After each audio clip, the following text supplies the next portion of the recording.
بچے سمجھ سکیں، بجائے یہ کہ وہ صرف رٹ کے سمجھ جائیں کہ کیا چیز ہے اور ان کو اس کا کانسیپٹ نہ معلوم ہو. تو یہ کس طرح اردو اور انگلش لینگویج کو ہم نے بلینڈ کرنا ہے. It has to be a blended learning. چونکہ میں نے اکثریت سرکاری اسکولوں میں دیکھا ہے کہ وہاں وہ بچے انگریزی کتابوں کو رٹ لیتے ہیں لیکن سمجھ نہیں پاتے، چونکہ ان کے پاس وہ صلاحیت نہیں کہ وہ ایک فورن لینگویج کے اندر اپنے ذہن کی تھنکنگ پارٹ کو بھی لے کر آ سکیں. تو اگر آپ نے سوچنا ایک اور زبان میں ہے، پھر اظہار کسی اور زبان میں کرنا ہے، تو آپ کا اظہار ہمیشہ سٹیپ ڈاؤن ہوگا. اور اگر آپ نے پڑھنا کسی اور زبان میں ہے، اس کو ٹرانسلیٹ کر کے پھر سمجھنے کی کوشش کرنی ہے، تو آپ کی انڈرسٹینڈنگ بھی سٹیپ ڈاؤن ہوگی. کتنے لوگ ہیں جو انگریزی میں سوچتے ہیں اور انگریزی میں بولتے ہیں؟ کوئی پنجابی میں سوچتا ہے اور وہ پہلے اردو میں ٹرانسلیٹ کرتا ہے، پھر اردو سے انگریزی میں ٹرانسلیٹ کرتا ہے. کوئی پشتو میں سوچتا ہے، پھر اس کو اردو میں ٹرانسلیٹ کرتا ہے. سو یہ ایک بہت بڑا ہماری کانٹرڈکشن ہے جس کو ہمیں ریزالو کرنا ہے. تو لہٰذا میں امید کرتا ہوں کہ آپ سب ماہرین ہیں، اس پزل کو اور اس ریڈل کو سالو کرنے کے لیے کوئی رہنمائی کریں گے. تو ہم نے، جیسے میں آپ سے عرض کر رہا تھا کہ نصاب وہ بنیاد ہے کہ جس کے اوپر نظام تعلیم کھڑا ہوتا ہے. اس لیے سب سے پہلا منصوبہ جو وزارت تعلیم کو دیا وہ کریکولم ریفارم کا تھا، جس پہ ہمارے اس دور میں حکومت نے کام شروع کیا. اور پرائمری کی سطح پہ جہاں تک مجھے یاد ہے اس کا ڈیزائن مکمل ہو گیا تھا. پھر حکومت تبدیل ہو گئی، اور جب حکومت تبدیل ہوئی تو اس پورے نصاب کے ریفارم کے عمل کو متنازع بنا دیا گیا. ہمارے پیش نظر قطعاً یہ نہیں تھا کہ ہم کوئی نصاب بنا کے سب پہ سنگل نیشنل کریکولم فورس کریں. ہمارا مقصد یہ تھا کہ ہم اپنے نصاب کو اتنا اونچا کر دیں کہ ہر کوئی اے لیول او لیول والا بھی ہمارے نصاب کو فالو کرنے پہ مجبور ہو جائے، اور یوں ہم اس کو ایک بڑے اوپن طریقے سے، انکلوسیو طریقے سے یکجا کر لیں. مجھے آپ کو بتاتے ہوئے ہے یعنی کہ افسوس ہوتا ہے کہ 2022 میں جب میں واپس آیا تو میری چونکہ اس شعبے سے دلچسپی تھی، یہ منصوبہ میں شروع کر کے گیا تھا، تو میں نے نیشنل کریکولم کاؤنسل کہا کہ بھئی اپنی کتابیں لے کر آئیں جو آپ نے ڈیولپ کی ہیں. میں نے سوشل سٹڈیز کی کتاب دیکھی، اس میں مغل پیریڈ جو تھا ہماری تاریخ کا، آپ اندازہ کر سکتے ہیں کہ بچوں کی کتاب میں اس مغل پیریڈ میں کسی مغل بادشاہ کی تصویر نہیں تھی، سوائے آدھے صفحے کی بہادر شاہ ظفر کی لاغر حالت میں چارپائی کے اوپر حقہ پیتے ہوئے ایک تصویر تھی، بلیک اینڈ وائٹ. میں سر پکڑ کے بیٹھ گیا. میں نے کہا یہ آپ نے کریکولم بنایا؟ آپ مجھے برطانیہ کے نصاب میں دکھائیں کہ انہوں نے کسی جگہ بادشاہ کو مرتے ہوئے بستر مرگ پہ دکھایا ہو. وہ تو اپنے بادشاہوں سے اپنی ایک پوری سویلائزیشن کی گلوری ظاہر کرتے ہیں، اور ان کے آب و تاب کے ساتھ جہاں پر بھی کوئین یا کنگ ہوتا ہے وہ بڑے آب و تاب کے ساتھ ہوتا ہے. تو مغل پیریڈ تو ہماری ایک مسلم ہسٹری کا یہاں پہ ایک بڑا وہ روشن پیریڈ ہے. اس میں اتنا کچھ ہوا، فن تعمیر بھی ہوا، اس میں علم بھی ہوا، اس میں سوسائٹی ایز اے ہول بھی پروگریس کی، طاقت بنی. تو آپ کم از کم بابر کی تصویر دکھا دیتے، بابر کی نہیں اکبر کی دکھا دیتے، اکبر کی نہیں جہانگیر کی دکھا دیتے، اورنگزیب کی دکھا دیتے. پوری مغل ڈائنیسٹی میں سے صرف بہادر شاہ ظفر کی تصویر، اور وہ بھی جیسے میں نے کہا کہ رنگون میں کیپٹیوٹی کے اندر حقہ پی رہا ہے، بستر پہ لیٹا ہوا بیچارہ 80 سال، سفید داڑھی اور برے حال. تو کیا آپ بچوں کو اپنی ہسٹری کے بارے میں پڑھا رہے ہیں؟ اسی طرح جب میں نے انڈسٹری اور ایگریکلچر پہ دیکھا تو ایگریکلچر پہ 3 صفحے اور انڈسٹری کے اوپر صرف آدھا صفحہ. تو میں نے کہا آپ بچوں کو تو یہ بتا رہے ہیں کہ ہم ایک بڑی پریمیٹیو سی ایگریکلچر ایگریرین سوسائٹی ہیں، ہمارے یہاں انڈسٹری نام کی چیز ہی کوئی نہیں ہے. آپ نے یہ تناسب کس طرح طے کیا کہ آپ نے انڈسٹری کو آدھا صفحہ دینا ہے اور ایگریکلچر کو 3 صفحے دینے ہیں؟ کس بنیاد کے اوپر؟ کوئی جواب نہیں تھا. I can go on and on کہ کیا اس میں نقائص تھے. تو میں سمجھتا ہوں کہ اس طرح کا ہمیں نصاب تیار کرنے سے پرہیز کرنا چاہیے، اور کوئی اتنی بڑی راکٹ سائنس نہیں ہے. آپ سنگاپور کا، آپ فن لینڈ کا، دنیا کے وہ بہترین ممالک جنہوں نے اپنے نصاب پہ لاکھوں اربوں کروڑوں ڈالر خرچ کیے ہیں، آپ ان سے بیسٹ پریکٹسز دیکھیں، اس کو اپنے حالات کے مطابق ڈھالیں. اور بہت آسانی سے آپ ایک اچھا نصاب بنا سکتے ہیں، لیکن جیسے میں نے کہا ضروری ہے کہ وہ ہماری کانٹیکسٹ کے مطابق ہو۔ جب آپ یہ بتاتے ہیں کہ mister David flies to London, تو بچہ شروع سے اس کا سوچ کا محور لندن ہی بن جاتا ہے۔ تو وہ کردار اپنے ہونے چاہیے، مقامات اپنی ہونے چاہیے، تاکہ بچوں کی جو انڈر پننگ ہے، جو ان کی روٹس ہیں، وہ اپنے تہذیب کے اندر ہوں، اپنے معاشرے کے اندر ہوں۔ تو اسی لیے میں یہ بھی آپ کو کہنا چاہتا ہوں کہ اس کے ساتھ ساتھ ہمیں آج ایک سویلائزیشنل کرائسس کا سامنا ہے، not just Pakistan but whole Muslim world, اور وہ یہ ہے کہ ہم اس روایت سے ہٹ گئے ہیں جس نے ہمیں عروج دیا تھا، جس نے بغداد میں اور اندلس میں بیت الحکمہ بنا کے مسلم تہذیب کو دنیا میں علم کا مرکز بنایا تھا۔ ہم اس بنیاد سے ہٹ چکے ہیں، اور اس کی وجہ کیا ہے کہ قرآن مجید میں جو ہمیں لرننگ کا ماڈل دیا گیا وہ یہ تھا کہ اللہ تعالیٰ نے ہمیں بار بار کہا کہ اس کائنات کا مشاہدہ کرو، اس کا مطالعہ کرو، تفکر کرو، تدبر کرو، اور اس میں نشانیاں ہیں، بار بار کہا، بصارت والوں کے لیے اور عقل والوں کے لیے، کہ جو آبزرو کرتے ہیں اور جو کریٹیکل تھنکنگ کرتے ہیں عقل سے، ان کو جواب بھی ملیں گے اور ان کو میرے تک پہنچنے کا راستہ بھی ملے گا۔ سورہ آل عمران میں اللہ تعالیٰ نے کہا کہ اہل ایمان کی نشانی یہ ہے کہ وہ چلتے، بیٹھتے، لیٹے ہوئے پہلوؤں پہ مجھے یاد کرتے ہیں اور کائنات کی تخلیق پہ غور کرتے ہیں، وہ دن اور رات کے پھرنے پہ غور کرتے ہیں۔ آج آپ مجھے بتائیے کہ کائنات کی تخلیق کی جستجو میں کون ہے؟ جیمز ویب ٹیلیسکوپ، وہ کہاں سے نکلی ہے؟ ناسا سے اور یورپین اسپیس ایجنسی سے۔ کوئی مسلمان ملک ہے جو قریب ہے؟ اللہ تعالیٰ نے قرآن مجید میں کہا سخر لکم الشمس والقمر، سورج اور چاند تمہارے لیے مسخر کر دیے ہیں۔ تو تسخیر قمر کس نے کی ہے؟ امریکہ نے، روس نے، چین نے، اور اب بھارت نے۔ کہاں ہے مسلمان ملک؟ تو یہ وہ چیز ہے جس کو ہمیں واپس لوٹنا ہے کہ ہمیں ایک نصاب کو بنیاد اس کی رکھنی ہے آبزرویشن، کریٹیکل تھنکنگ، انکوائری کے اوپر۔ اس دور اور عہد میں ہم داخل ہو چکے ہیں، اس میں اب علم کی طاقت ترقی کی بنیادی ضمانت ہے۔ جو ملک اور معاشرہ اپنی علمی اور تخلیقی صلاحیت میں پیچھے ہوگا، وہ محض عمارتیں بنانے سے، پل بنانے سے یا تعمیراتی کام کر لینے سے ترقی نہیں کرے گا، کیونکہ اس دور کی طاقت مسل پاور نہیں ہے، اس دور کی طاقت برین پاور ہے۔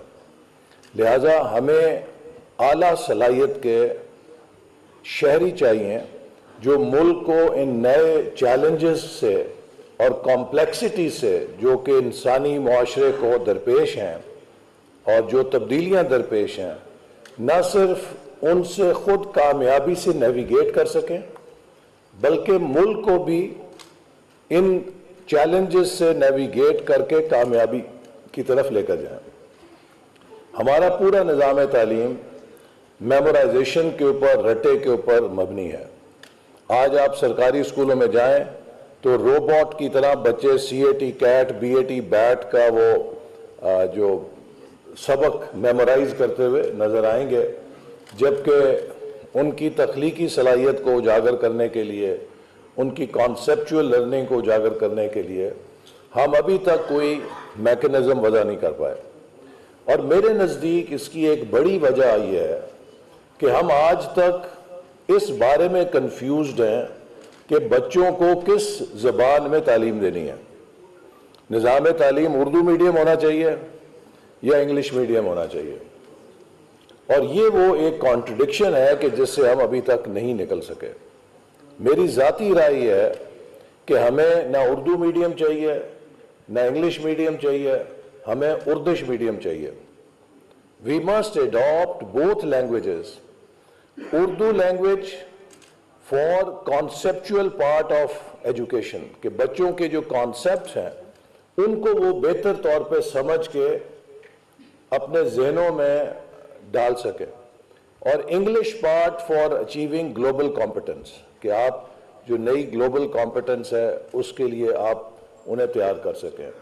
تو ون وے کوڈ بھی کہ جو نامن کلیچرز ہیں وہ ہم انگلش لینگویج میں برقرار رکھیں اور اس کا جو ڈسکرپٹیو پارٹ ہے وہ اردو لینگویج میں رکھیں تاکہ بچے سمجھ سکیں, بجائے یہ کہ وہ صرف رٹ کے سمجھ جائیں کہ کیا چیز ہے اور ان کو اس کا کانسیپٹ نہ معلوم ہو. تو یہ کس طرح اردو اور انگلش لینگویج کو ہم نے بلینڈ کرنا ہے.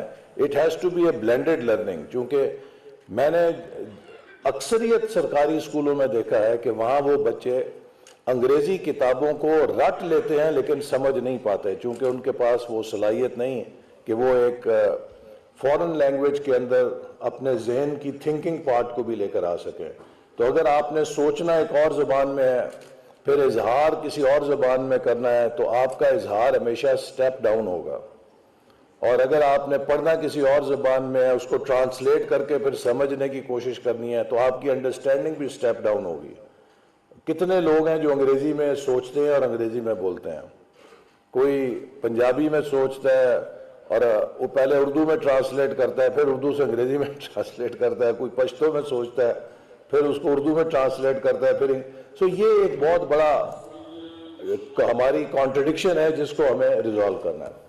تو لہٰذا میں امید کرتا ہوں کہ آپ سب ماہرین ہیں, اس پزل کو اور اس ریڈل کو سالو کرنے کے لیے کوئی رہنمائی کریں گے. تو ہم نے, جیسے میں آپ سے عرض کر رہا تھا کہ نصاب وہ بنیاد ہے کہ جس کے اوپر نظام تعلیم کھڑا ہوتا ہے. اس لیے سب سے پہلا منصوبہ جو وزارت تعلیم کو دیا وہ کریکولم ریفارم کا تھا, جس پہ ہمارے اس دور میں حکومت نے کام شروع کیا, اور پرائمری کی سطح پہ جہاں تک مجھے یاد ہے اس کا ڈیزائن مکمل ہو گیا تھا. پھر حکومت تبدیل ہو گئی, اور جب حکومت تبدیل ہوئی تو اس پورے نصاب کے ریفارم کے عمل کو متنازع بنا دیا گیا. ہمارے پیش نظر قطعاً یہ نہیں تھا کہ ہم کوئی نصاب بنا کے سب پہ سنگل نیشنل کریکولم فورس کریں. ہمارا مقصد یہ تھا کہ ہم اپنے نصاب کو اتنا اونچا کر دیں کہ ہر کوئی اے لیول او لیول والا بھی ہمارے نصاب کو فالو کرنے پہ مجبور ہو جائے, اور یوں ہم اس کو ایک بڑے اوپن طریقے سے, انکلوسیو طریقے سے یکجا کر لیں. مجھے آپ کو بتاتے ہوئے ہے یعنی کہ افسوس ہوتا ہے کہ 2022 میں جب میں واپس آیا تو میری چونکہ اس شعبے سے دلچسپی تھی, یہ منصوبہ میں شروع کر کے گیا تھا, تو میں نے نیشنل کریکولم کاؤنسل کو کہا کہ بھئی اپنی کتابیں لے کر آئیں جو آپ نے ڈیولپ کی ہیں. میں نے سوشل سٹڈیز کی کتاب دیکھی, اس میں مغل پیریڈ جو تھا ہماری تاریخ کا, آپ اندازہ کر سکتے ہیں کہ بچوں کی کتاب میں اس مغل پیریڈ میں کسی مغل بادشاہ کی تصویر نہیں تھی, سوائے آدھے صفحے کی بہادر شاہ ظفر کی لاغر حالت میں چارپائی کے اوپر حقہ پیتے ہوئے ایک تصویر تھی, بلیک اینڈ وائٹ. میں سر پکڑ کے بیٹھ گیا, میں نے کہا یہ آپ نے کریکولم بنایا؟ آپ مجھے برطانیہ کے نصاب میں دکھائیں کہ انہوں نے کسی جگہ بادشاہ کو مرتے ہوئے بستر مرگ پہ دکھایا ہو. وہ تو اپنے بادشاہوں سے اپنی ایک پوری سویلائزیشن کی گلوری ظاہر کرتے ہیں, اور ان کے آب و تاب کے ساتھ جہاں پر بھی کوئین یا کنگ ہوتا ہے وہ بڑے آب و تاب کے ساتھ ہوتا ہے. تو مغل پیریڈ تو ہماری ایک مسلم ہسٹری کا یہاں پہ ایک بڑا وہ روشن پیریڈ ہے. اس میں اتنا کچھ ہوا, فن تعمیر بھی ہوا, اس میں علم بھی ہوا, اس میں سوسائٹی ایز اے ہول بھی پروگریس کی, طاقت بنی. تو آپ کم از کم بابر کی تصویر دکھا دیتے, بابر کی نہیں اکبر کی دکھا دیتے, اکبر کی نہیں جہانگیر کی دکھا دیتے, اورنگزیب کی دکھا دیتے. پوری مغل ڈائنیسٹی میں سے صرف بہادر شاہ ظفر کی تصویر, اور وہ بھی جیسے میں نے کہا کہ رنگون میں کیپٹیوٹی کے اندر حقہ پی رہا ہے, بستر پہ لیٹا ہوا بیچارہ 80 سال, سفید داڑھی اور برے حال. تو کیا آپ بچوں کو اپنی ہسٹری کے بارے میں پڑھا رہے ہیں؟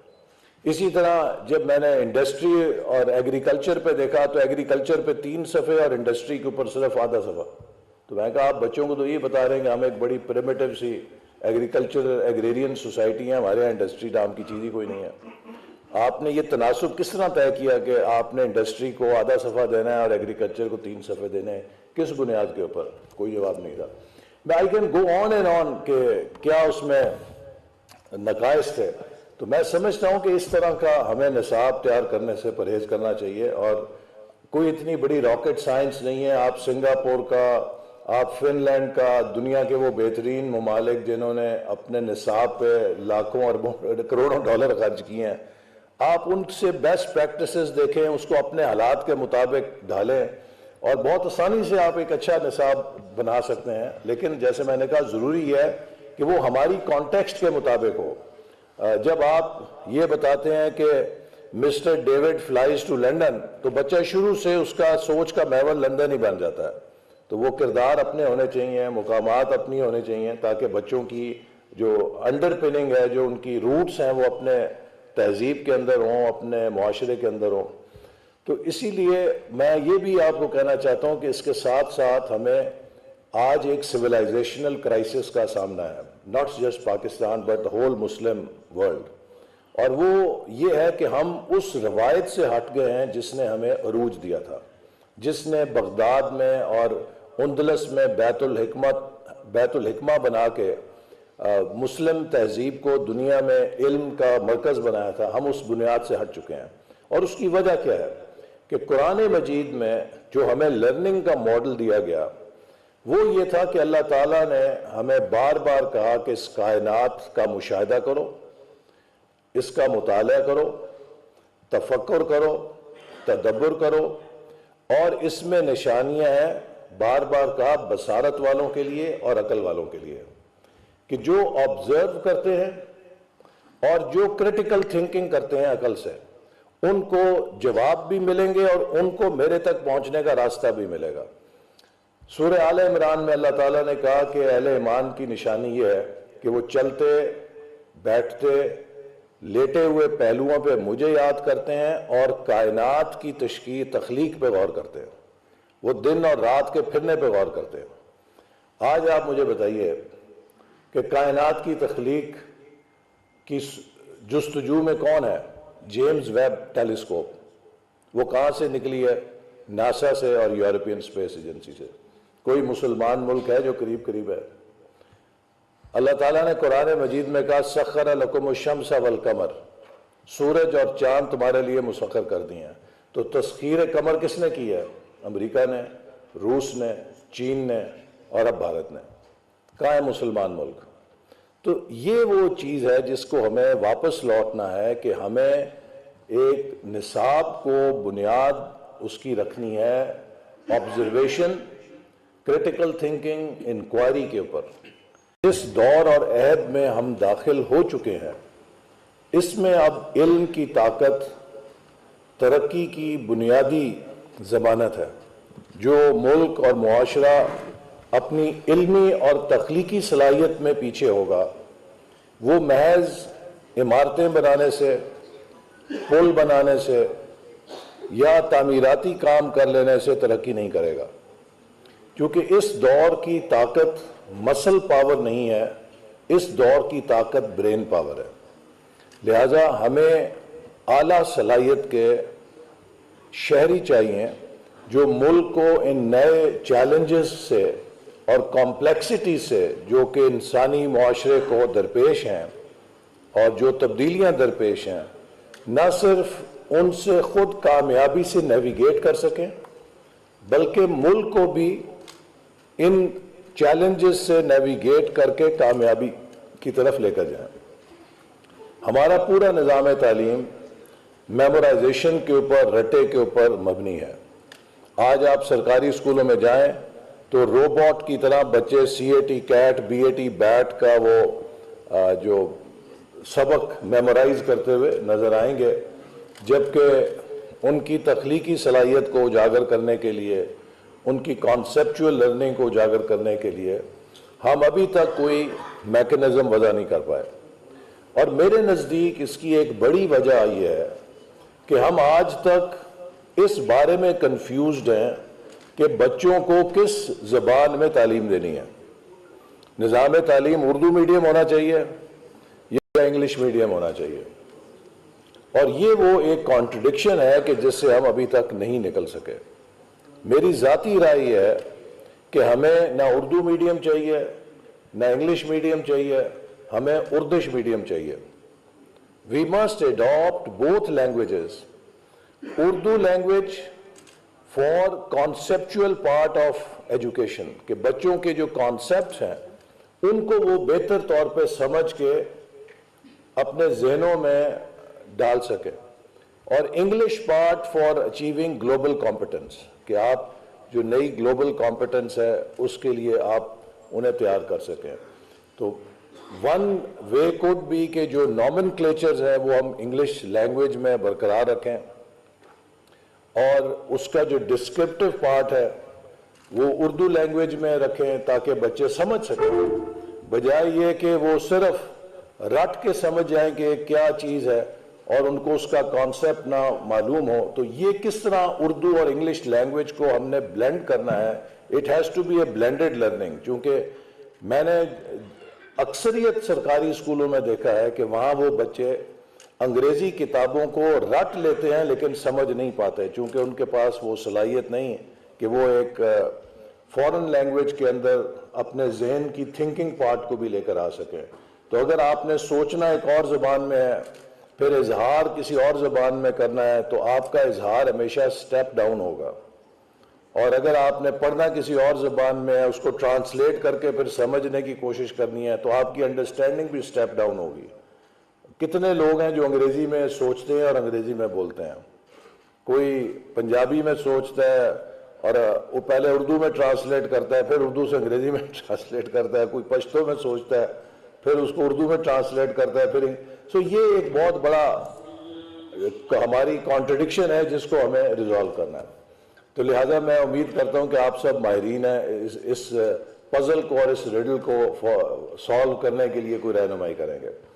تو ہم نے، جیسے میں آپ سے عرض کر رہا تھا کہ نصاب وہ بنیاد ہے کہ جس کے اوپر نظام تعلیم کھڑا ہوتا ہے، اس لیے سب سے پہلا منصوبہ جو وزارت تعلیم کو دیا وہ کریکولم ریفارم کا تھا، جس پہ ہمارے اس دور میں حکومت نے کام شروع کیا، اور پرائمری کی سطح پہ جہاں تک مجھے یاد ہے اس کا ڈیزائن مکمل ہو گیا تھا۔ پھر حکومت تبدیل ہو گئی، اور جب حکومت تبدیل ہوئی تو اس پورے نصاب کے ریفارم کے عمل کو متنازع بنا دیا گیا۔ ہمارے پیش نظر قطعاً یہ نہیں تھا کہ ہم کوئی نصاب بنا کے سب پہ سنگل نیشنل کریکولم فورس کریں۔ ہمارا مقصد یہ تھا کہ ہم اپنے نصاب کو اتنا اونچا کر دیں کہ ہر کوئی اے لیول او لیول والا بھی ہمارے نصاب کو فالو کرنے پہ مجبور ہو جائے، اور یوں ہم اس کو ایک بڑے اوپن طریقے سے، انکلوسیو طریقے سے یکجا کر لیں۔ مجھے آپ کو بتاتے ہوئے ہے یعنی کہ افسوس ہوتا ہے کہ 2022 میں جب میں واپس آیا تو میری چونکہ اس شعبے سے دلچسپی تھی، یہ منصوبہ میں شروع کر کے گیا تھا، تو میں نے نیشنل کریکولم کاؤنسل کہا کہ بھئی اپنی کتابیں لے کر آئیں جو آپ نے ڈیولپ کی ہیں۔ میں نے سوشل سٹڈیز کی کتاب دیکھی، اس میں مغل پیریڈ جو تھا ہماری تاریخ کا، آپ اندازہ کر سکتے ہیں کہ بچوں کی کتاب میں اس مغل پیریڈ میں کسی مغل بادشاہ کی تصویر نہیں تھی، سوائے آدھے صفحے کی بہادر شاہ ظفر کی لاغر حالت میں چارپائی کے اوپر حقہ پیتے ہوئے ایک تصویر تھی، بلیک اینڈ وائٹ۔ میں سر پکڑ کے بیٹھ گیا، میں نے کہا یہ آپ نے کریکولم بنایا؟ آپ مجھے برطانیہ کے نصاب میں دکھائیں کہ انہوں نے کسی جگہ بادشاہ کو مرتے ہوئے بستر مرگ پہ دکھایا ہو۔ وہ تو اپنے بادشاہوں سے اپنی ایک پوری سویلائزیشن کی گلوری ظاہر کرتے ہیں، اور ان کے آب و تاب کے ساتھ جہاں پر بھی کوئین یا کنگ ہوتا ہے وہ بڑے آب و تاب کے ساتھ ہوتا ہے۔ تو مغل پیریڈ تو ہماری ایک مسلم ہسٹری کا یہاں پہ ایک بڑا وہ روشن پیریڈ ہے، اس میں اتنا کچھ ہوا، فن تعمیر بھی ہوا، اس میں علم بھی ہوا، اس میں سوسائٹی ایز اے ہول بھی پروگریس کی، طاقت بنی۔ تو آپ کم از کم بابر کی تصویر دکھا دیتے، بابر کی نہیں اکبر کی دکھا دیتے، اکبر کی نہیں جہانگیر کی دکھا دیتے، اورنگزیب کی دکھا دیتے۔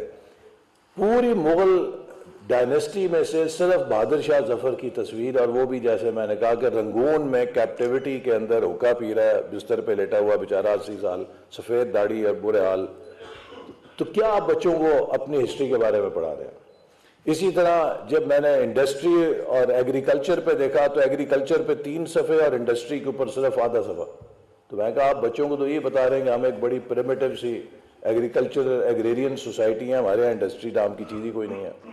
آپ نے یہ تناسب کس طرح طے کیا کہ آپ نے انڈسٹری کو آدھا صفحہ دینا ہے اور ایگریکلچر کو 3 صفحے دینے ہیں؟ کس بنیاد کے اوپر؟ کوئی جواب نہیں تھا۔ I can go on and on کہ کیا اس میں نقائص تھے۔ تو میں سمجھتا ہوں کہ اس طرح کا ہمیں نصاب تیار کرنے سے پرہیز کرنا چاہیے، اور کوئی اتنی بڑی راکٹ سائنس نہیں ہے۔ آپ سنگاپور کا، آپ فن لینڈ کا، دنیا کے وہ بہترین ممالک جنہوں نے اپنے نصاب پہ لاکھوں اربوں کروڑوں ڈالر خرچ کیے ہیں، آپ ان سے بیسٹ پریکٹسز دیکھیں، اس کو اپنے حالات کے مطابق ڈھالیں، اور بہت آسانی سے آپ ایک اچھا نصاب بنا سکتے ہیں۔ لیکن جیسے میں نے کہا، ضروری ہے کہ وہ ہماری کانٹیکسٹ کے مطابق ہو۔